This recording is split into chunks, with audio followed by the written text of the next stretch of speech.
Hello, this is Midday Brief with me, Kemini Inyamani Amano. Coming up, former President Rollins says corruption has become pervasive in the country because political leaders have not over the years upheld the fight against it. Now, what does this mean? Midday Brief will be bringing you some answers. Also ahead, most of the crew of an Argentine Navy ship, which was impounded as part of a debt dispute some 3 weeks ago in Ghana, are now back in Buenos Aires. In your election headquarters, the People's National Convention introduces its new mates for the 2012 December elections. We'll be finding out who this person is. Stay on for details of these stories and more coming up in a bit.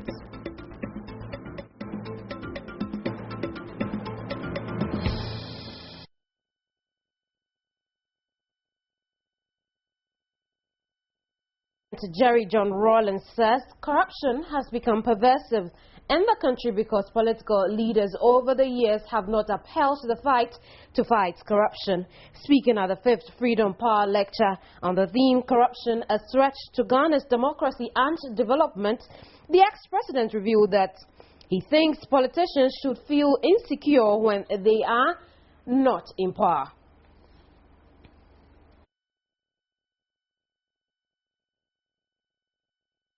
Where else can you go beyond that point if we cannot put in place the machinery to reinvestigate and you want to rely on the courts? It's pretty much like the results we saw the other day when one of those who was alleged to have killed the torturing and killing of Molbila, one of the soldiers was completely innocent and released. How forceful is the judicial consciousness of the people of this country to ensure that you do not get persecuted as happened the last time when you were in a position from 2000? In other words, why should we derive our safety from just being in government? We should be able to derive our safety from the judicial system of the country. He called for the strengthening of institutions, especially the judiciary, to deal with corrupt practices without political coloration. We also have to remove the ambiguity that pertains within our legal framework as far as award and procurements by governments are concerned. I see no reason why, if judgment debts have to be paid, those directly responsible for incurring said debts are walking free. We live in a global world, which means we have to adapt current practices with respect to the combat of white-collar fraud. He defined the media as the space where truth could be told and called on media men not to allow words that could violate human dignity on their platforms as elections draw closer.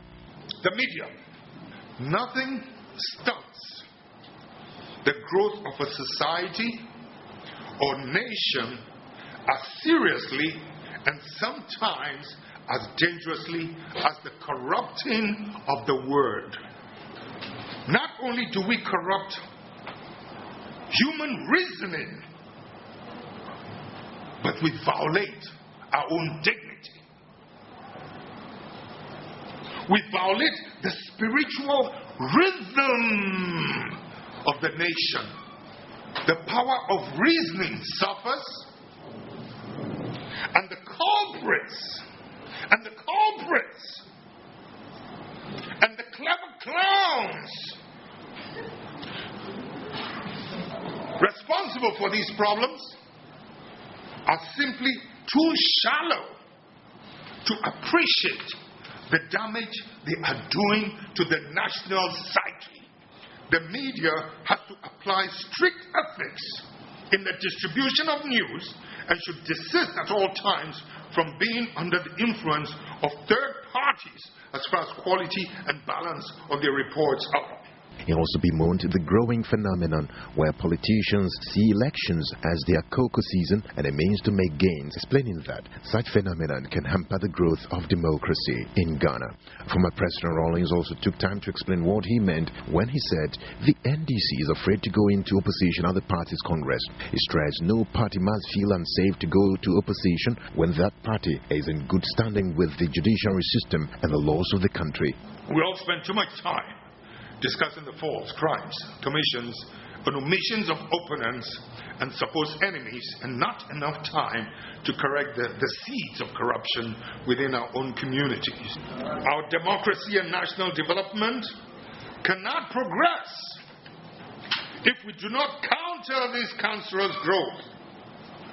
Right from constituency primaries for party executives to regional and national executives, and even the election of presidential candidates, huge monetary and material inducement of offensive proportions are employed to sway elections in favor of the highest bidder. The lecture was on a topic, corruption, a threat to democracy and national development. Right, well said by former President Rawlings, but questions have come up as to, is he justified to make such submissions? How different is this Rawlings from the Rawlings from previous era? Now, to give us some answers, Professor Michael Quay is on our telephone line. Professor Michael Quay is the second Deputy Speaker of Parliament and most relevant to our discussion this afternoon. In 1980, he published a book, Politics in Ghana, and he wrote extensively on former President Rawlings and his AFRC. He published another book on the PNDC era and politics in Ghana between 1982 to 1992. On the other line, we have Dr. Clement Apak, who is the convener for the Forum for Justice and Governance. But let me start with Professor Michael Quay. You have written a book, you wrote extensively on former President Rawlings. How different is this Rawlings from the one you wrote about? I would say it's in a different, actually. I think people very often confuse the issue. And they are not able to decipher the advocacy from the implementation or policy formulation. They are very different. In fact,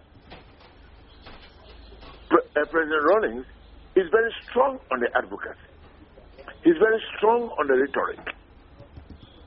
But President Rawlings has not shown a strong capacity for policy formulation to solve national problems, like President Kufuor, for example, was. So the fact that he did not succeed, I am very certain he did not really succeed in bringing about, for example, repeal of criminal libel law, bringing about Public Procurement Act, and also the new financial regulations, which under President Kufuor dealt quite a blow to corruption in terms of policy formulation. He was not strong on that.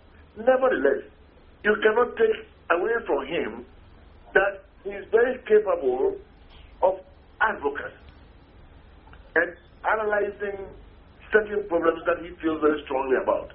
And to me, that is the command of President Rawlings. You see, if in this country we always adopt the policy to the programs called throwing the baby away with the water, we'll find that we'll put ourselves in unnecessarily difficult waters.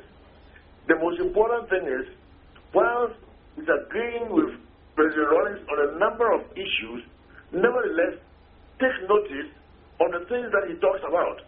And believe you me, when he talks about party primaries, for example, the NPP, we realize this, and we enlarge the electoral college. It's not President Rawlings who is saying it, it's a truism. And we enlarge the electoral college. And in fact, we are even planning to go further to the point whereby, at primaries, every card-holding member will vote. A number of colleagues in Parliament for the NDC have also shared with me that they would like, as a party, to to move in that direction, which means what he is saying is nothing that is strange to members of the two sides of the political divide. When we come to talk about corruption, in terms of what has happened at the Electoral Commission recently, for example, it's worth talking about, because you cannot deprive the people of their right to vote by any corrupt practice whatsoever. And if there can be bribery at the Electoral Commission, the amount doesn't matter, because today we receive something in a few millions. How many millions of dollars perhaps they have exchanged hands in the past, or are exchanging hands now, or may exchange hands in the future to corrupt the thoughts of the people? So these are all matters that I was talking about. Right. Professor Michael Quay, I'm going to have you hold on the line while I talk to Dr. Clement Apak. Like I said earlier, he's convener for the Forum for Justice and Governance. Good afternoon, sir. Good afternoon, and thanks for having me on your program. Absolutely. Is he justified for making such submissions? Well, generally, yes. I think that if anyone is aware of developments and trends in this country, we must all agree that corruption remains a canker that is eating into the fabric of our society. It's indeed the case that certain mechanisms have been put in place, institutions being bolstered in terms of ensuring that they get the logistics that they need to be able to deal with these situations. But it still remains a fact that largely the educated elite, the people who know how to engage in practices that seek to exact personal gain, still engage in practices that can be described as corruption. For example, I have spoken severally about the justice delivery sector in particular, which is a very important component in our governance system. And if you go to the premises of the Supreme Court, you see the giant billboard which indicates that justice is not for sale, with sale in red, with a cross cancelling that out. Implicitly, it is agreeing that indeed the system is still struggling to rid itself of corrupt elements. So all in all, I think that it is a call to duty. It is also a call for us to change our attitude, where we can have the laws and the rules in place. But if those who are supposed to hold all of us accountable are not seen to be accountable themselves, then it's very difficult to expect the rest of the citizens to act in a manner that we ourselves cannot honestly say that we can be held to when the standard that we have set is used to measure us. Right. Professor Okoye. Yes. Now, the Rollins AFRC PNDC obviously had a lot of relevance. But then the question again comes up, who cares what Rollins says? Should he hold any relevance at this point in Ghana's politics?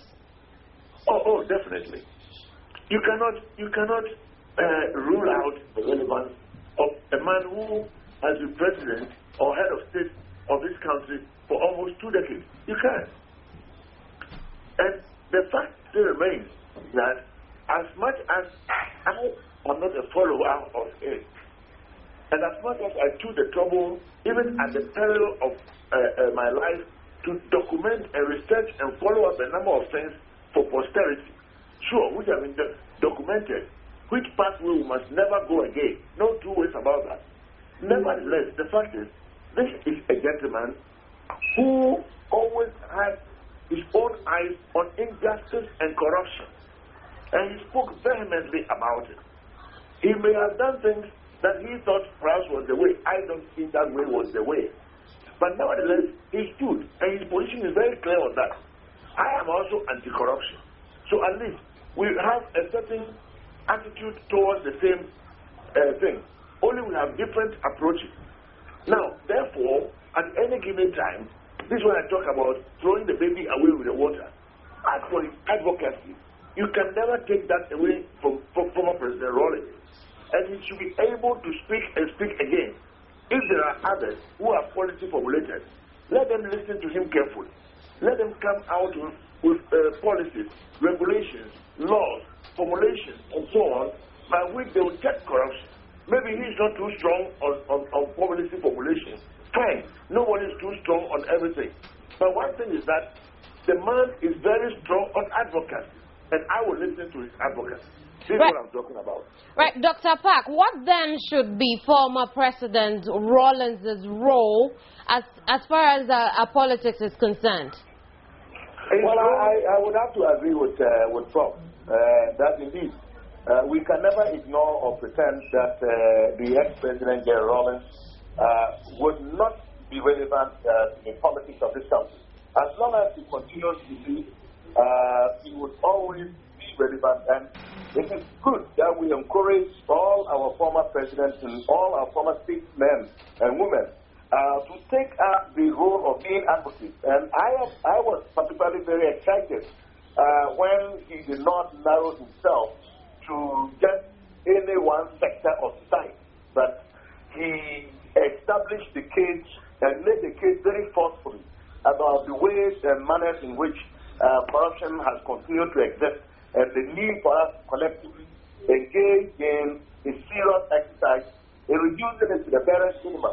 So I think that his call is one that should be taken seriously, and I want to encourage other former heads of state and indeed leaders of the nation from all backgrounds to step up and stand up for us to collectively advocate for a change in attitude and to call for serious accountability regardless of political affiliation or positions of influence or ethnicity and all of the other factors which have sought to allow people to get away with defrauding the state through various corrupt acts and activities.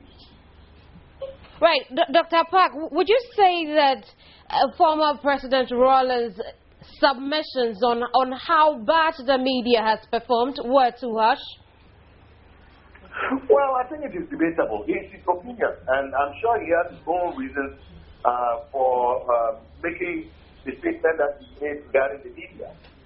It is indeed true that the perception is that certain media houses and media institutions report or try to skew news stories in favor of one group or the other. For whatever reason, we can't tell. The suggestion is that they may be on the payrolls or in the pockets of certain entities. But I think that, to be fair, the media has played a fairly balanced role. There are some other media outlets and media houses and media personalities who have been very principled and have spoken largely and reported stories in the interest of the nation. So we must encourage them and advise those who tend to skew stories for some type of specific outcome and benefit to take a cue from those who do the right thing. Right. So Prof, as an author, if you were to write another book which would look at the new Rawlings extensively again, how would you describe his encounter yesterday? You see, this is a mistake that people have been making. He is not a new Rawlings. He is the same Rawlings. Rawlings the advocate. Rawlings who is very strong about advocacy. Rawlings who is not strong on public policy formulation. And if you get that right, in fact, Rawlings has once accused me of shifting positions. And this is because of the mistake people often make. Rawlings is very strong on advocacy. Rawlings is very poor on implementation. Right. And I would say that this is the same Rawlings who is very, very efficient at pointing out the ills in society who must be listened to. And then if there are any other people who really love Ghana, listen to them carefully and come out with policies that will do away with the evils that Rawlings is talking about. It's very, very important for the development of our nation. Right. Thank you very much, Professor Michael Quay. Now, Dr. Park, before I let you go, would you agree with Professor Quay on the submission, describing his encounter yesterday? I think I would generally agree that he definitely indicated that his natural tendency to be an advocate is still with him. I think the only thing that has changed is that, of course, naturally he has aged, But other than that, certainly his advocacy nature was of full display. And I mean, he took no prisoner. He said what he felt that he wanted to say. He praised persons and institutions when he felt that he should. He condemned them and chastised them when he felt that he should. And that is the true mark of an advocate. There is no need, to hold back if you feel that you have something to say, particularly when that's something you believe is going to be in the interest of the public. Right. Thank you very much, Dr. Park. Now, moving on to some other stories. The military high command says it is standing by with 5,000 troops ready to be deployed to every corner of the country to supervise the December election.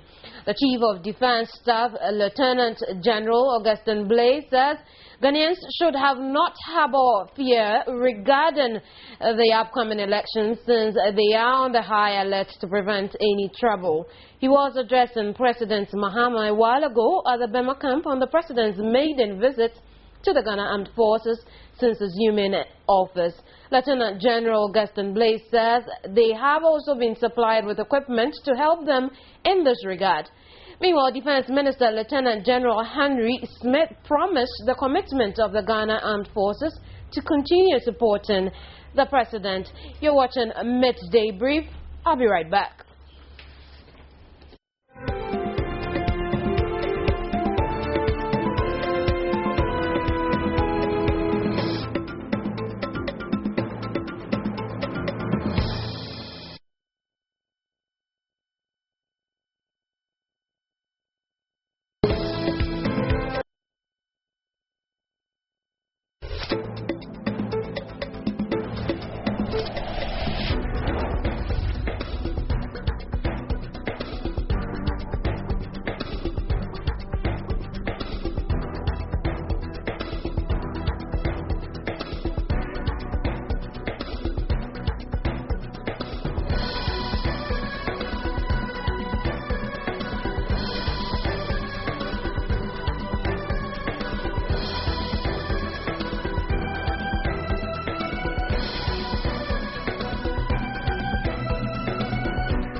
You're watching Midday Brief, and staying with former President Rawlings, he has praised President John Mahama for being firm in his decision not to sell Merchant Bank.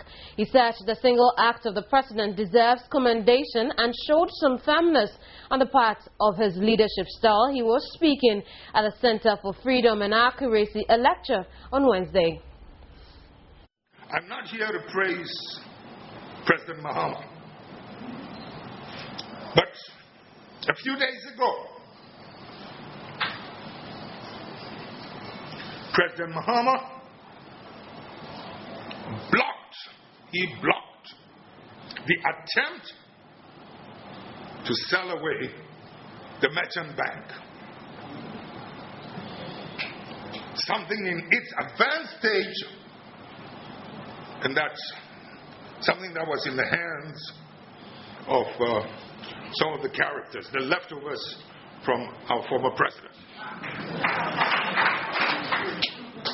John Mahama was able to block it. Ladies and gentlemen, I salute him for this.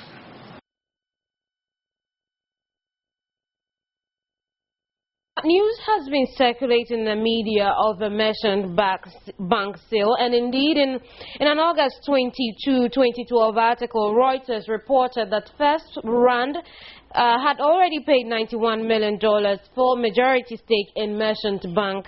South Africa's First Rand was paying 746.2 million rand for a 75% stake in the bank here in Ghana to expand its presence on the continent.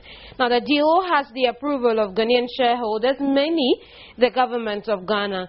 According to Reuters, Merchant Bank, one of the very few remaining Ghanaian banks, is collapsing, reeling under some 330 million cedis of a loan debt, much of which have been turned into very bad debt. But yesterday, former President Rawlings commended President Mahama for blocking this sale.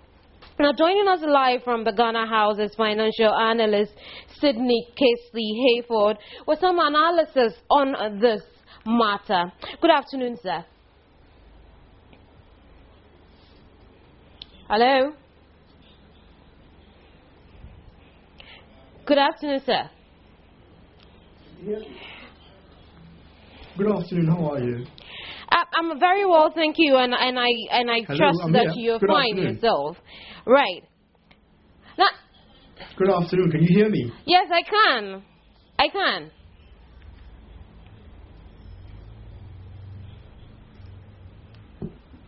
Hello? Right, so Merchant Bank, the sale of Merchant Bank to First Rand has been blocked, has it?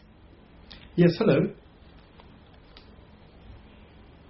Well, I'd like to inform our viewers that we have a delayed feed, and so it takes time for Sydney Casely-Hayford to hear me from the Ghana House, but we will bring you responses pretty soon. Hello, Sydney. Well,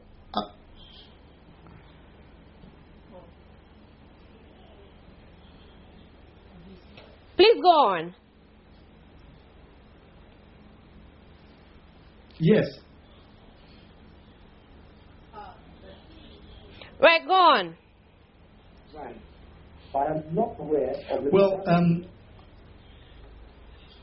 aware of this. I haven't read and I'm not sure if President Rawlings has some inside knowledge as to whether this has been done or not. This is not something that I am aware of. If he has actually done so and blocked the sale, then we will have to question whether the President has not overstepped his authority to interfere in a purely commercial transaction which has been done in the name of the shareholders and for the benefit of equity holders, which happens in this case to be SNIT and which happens to be government. But all the same, I doubt very much if this has been done, because there has been a negotiation on the table for quite some time. Right. Now, should this be the case, what will the President overstepping his boundaries, like you mentioned earlier, mean for the business world?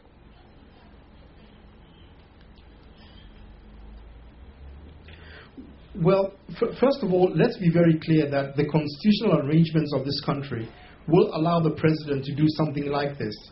However, the signal that goes to the outside world, especially as far as private investors are concerned, is a very, very bad one. If former President Rawlings is congratulating President Mahama for doing this, then he's looking at it from a different angle. The fact of the matter is, you cannot hold onto a loss-making company and expect it to actually develop and grow when you don't do anything with it. My view with all of this is that private sector is the best person and the best authority in position to be able to maximize shareholder profits. So you allow them to carry on and do their business as you should, and the government should, as much as possible, give the least interference that it can in commercial transactions of this nature. It's not a very good signal to the international commercial world.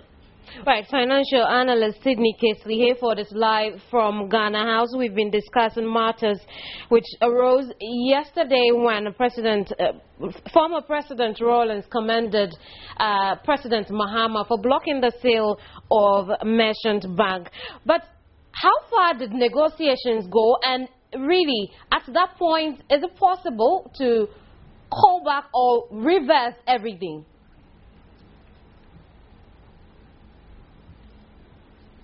Well, yes, it is very, very possible. For as long as the contract has not been signed, even if funds have been committed, they would have been committed on some kind of conditionality. However, with a 75% equity stake and the amount of money that is involved, it would be unlikely that we would ask First Round to take their money back, especially when government is not getting any dividend payments from a running merchant bank. There have been several suggestions on the line in the past that we should actually divest ourselves of merchant bank, just like we should divest ourselves of the NIB, the National Investment Bank. Right. If this be the case, if this be the case, and government and state has been looking at how they could disconnect. Right. If this be the case, can merchant banks survive?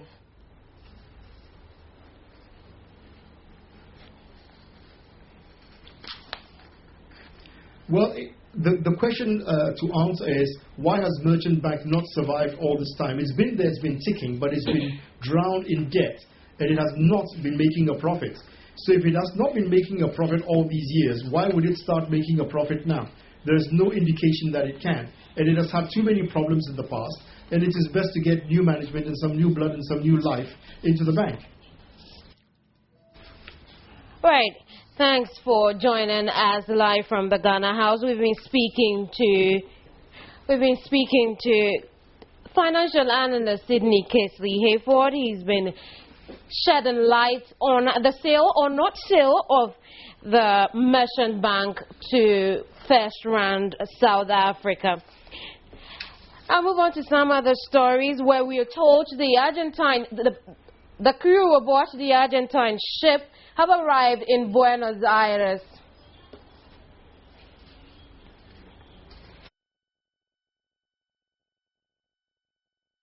The ship was stopped from leaving Ghana after a local court ruled in favor of a U.S. hedge fund that says it is still owed money by the Argentine government. The fund, NML Capital, argued it was over $370 million as a result of Argentina's debt default a decade ago. It is seeking $20 million in return for the release of the ship, a three-masted training vessel. An earlier plan for the sailors to fly back on an Argentine plane was scrapped because of fears that the aircraft might itself be impounded as part of the debt dispute. But on Wednesday, they boarded a charter flight to Buenos Aires, where they arrived in the early hours of Thursday morning to be greeted by friends and family. Corporal Ariel Bajarano told the BBC it had been emotional to leave the Libertad, as well as Argentines. Sailors from Brazil, Chile, Ecuador, Paraguay and Venezuela had been on board.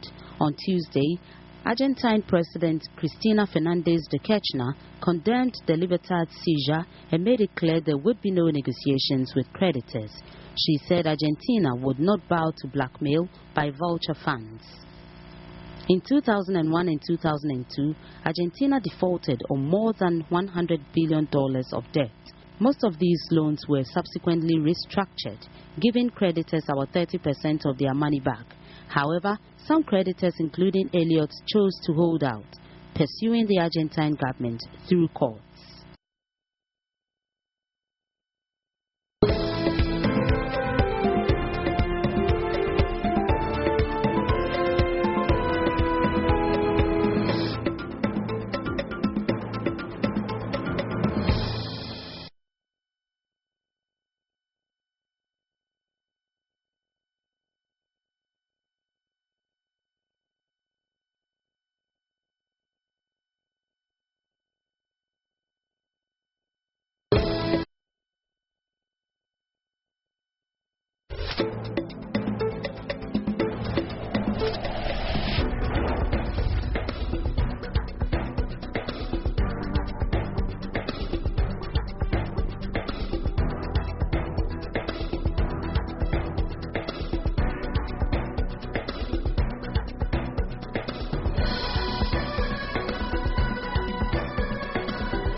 You're watching Midday Brief, and in sports, the AFCON 2013 group draws were held yesterday night, and the national team Black Stars was drawn for Group B.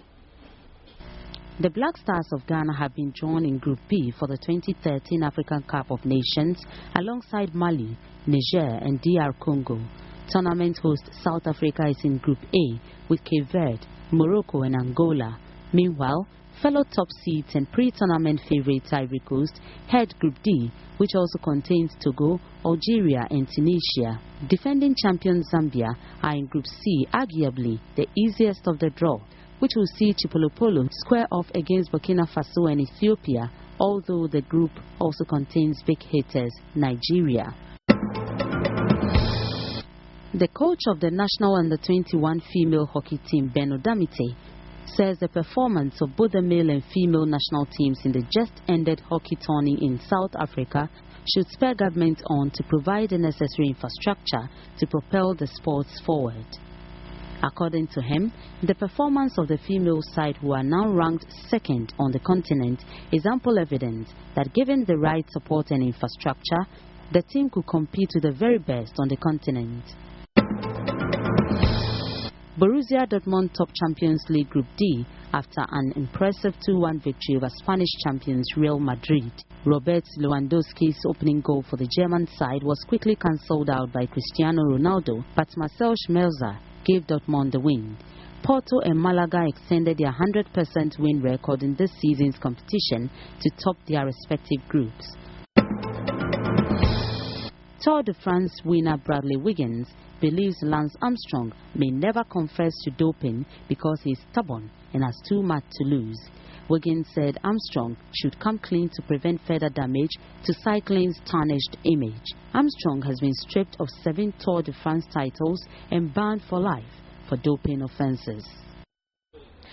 And across the continent, the African Union has lifted the suspension it imposed on Mali after a military coup in the country in March. According to an AU spokesman, the body has also endorsed a plan calling for fresh elections and the return of law and order. AU officials have also been discussing the logistics of an intervention force to help Malian authorities recover areas seized by Islamists in the north. Hurricane Sandy has strengthened into a strong Category 2 hurricane as it makes landfall in southeast Cuba. U.S.-based National Hurricane Center says the hurricane was carrying maximum sustained winds of 110 miles per hour as it hit land just west of Santiago de Cuba.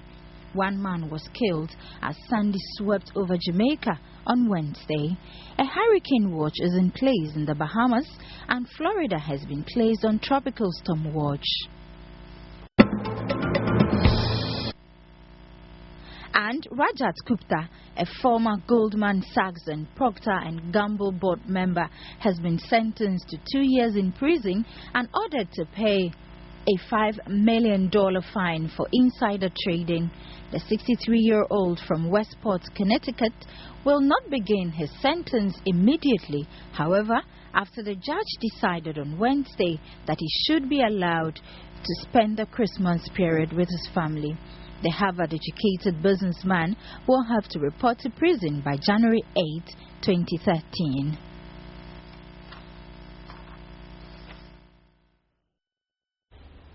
Now, known in local parlance as apropro, foot rot is a common disease that affects mostly men. The infection is caused by fungus which grows well in dark and moist places, such as inside your shoes or your locker rooms, as well as your showers. In today's edition of Wellness and Health, we take a look at the causes of foot rot and how to prevent and treat it.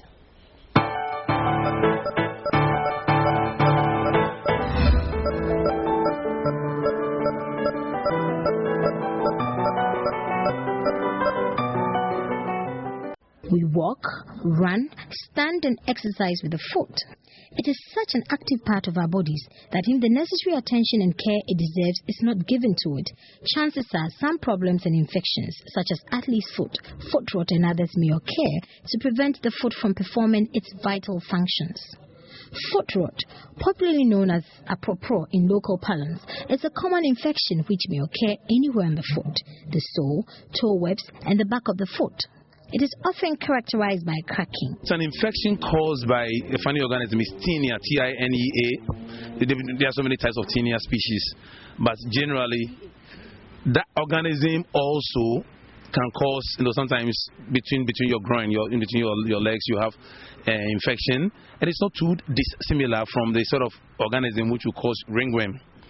All these belong to a group of infections we call fungal infections. They are like yeast.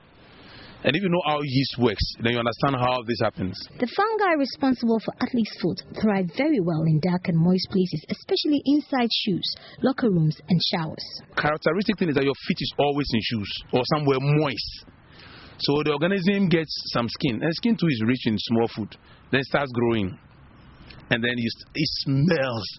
It's a distressing condition, but it's a very common condition. The good news is that it's easily treatable, in fact, extremely easily treatable. But people sometimes don't present for treatment. Practicing good hygiene, including taking good care of the foot, experts say, is important. When you have your bath, make sure they are cleaned well. Sometimes you're so much in a hurry, you finish bathing, you haven't finished cleaning, you wear the socks, wear the shoes on your way. And then, of course, if there's water, moisture, that's all it needs. But I think foot hygiene should start from a very early age. Not just foot rot, all foot problems. Removing your nails, ensuring that the feet are kept clean. You do realize that when you wear shoes which are very tight fitting, or if your shoes are not correct, you can't think. It's important to realize that the foot, like any other part of the body, deserves the same attention as all the vulnerable parts. It sure pays to give our feet a fresh breath of life at all times. Right, so now you know how to prevent foot rot. I hope I didn't spoil your appetite.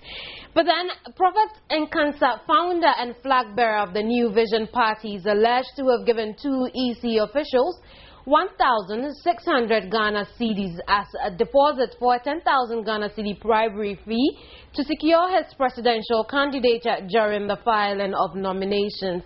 This has led to a bribery and corruption charge against the Director of Elections at the EC, Isaac Asumani, and Director of Election Logistics, Kisi, who are alleged to have collected the money. Now, the case is currently being handled by the CID of the Ghana Police Service. What does this mean to the EC, and how does it work? This is your election headquarters, and you're welcome.